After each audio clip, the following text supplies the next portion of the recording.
Poetry in motion, Sunday poetry in motion.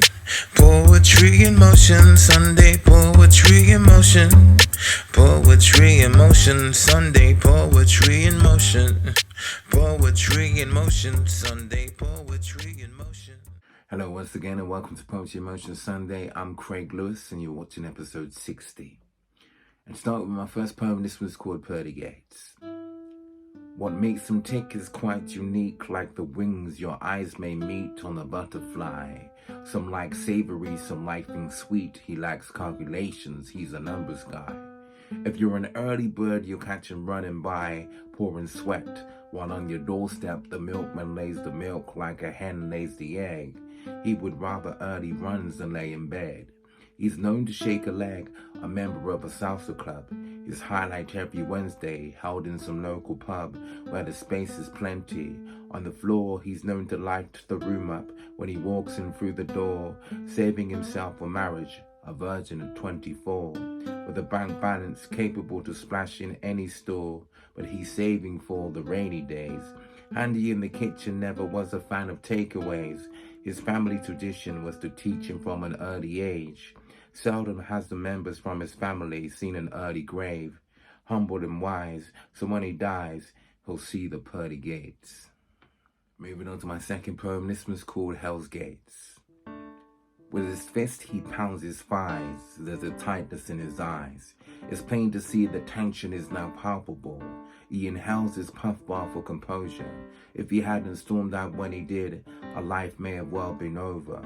Far from rewardable to rage at colleagues in a hotel. It's not like it's some corner store like Mr. Patel's. This was a moment from hell. He's a chef that's under pressure, but still a busy restaurant is no place to host vendetta. Wasn't the best response, one would suggest that he'd known better. A boxing ring would be more appropriate. He's not a people's person, according to his associates. His burly build may pose a threat. But that Barney cost his job. How will he cope now he's in loads of debt? Maybe an act of God could fold this wreck and show the steps to take. He saunters to the bookers, feeling to place a bet today. He harbors yesterday's events and wishes that he stepped away. In fact, a year ago he was a cellmate. He concealed his truth from his employer so he wouldn't know that he was jailbait. The former chef from Hell's Kitchen made his bed by Hell's Gates. I'm moving on to my third and final poem. This one's called First Day New Job.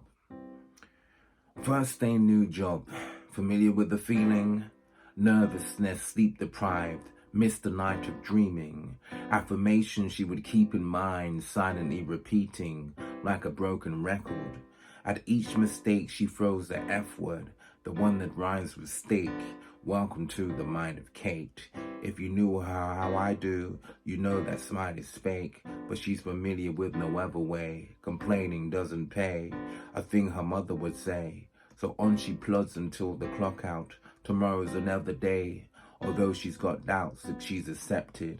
But wait, the boss just offered coffee. I guess she stands corrected. By overthinking we're affected every once in a blue. To worry is not a hobby, it's just something we do. Like going for a run, or fighting back the tears so the makeup doesn't run. There are many things we fear that doesn't ever come, as if fear was a cousin of Godot, and Mr. No-Show was hereditary. Like the distance truncated between her, the apple, the tree, and her dad that she's a spit of. The first day turned out to be the best start that she can think of. And there you have it, your poetry fix for this week. Hope you enjoyed. Until next week, short and sweet. Take care.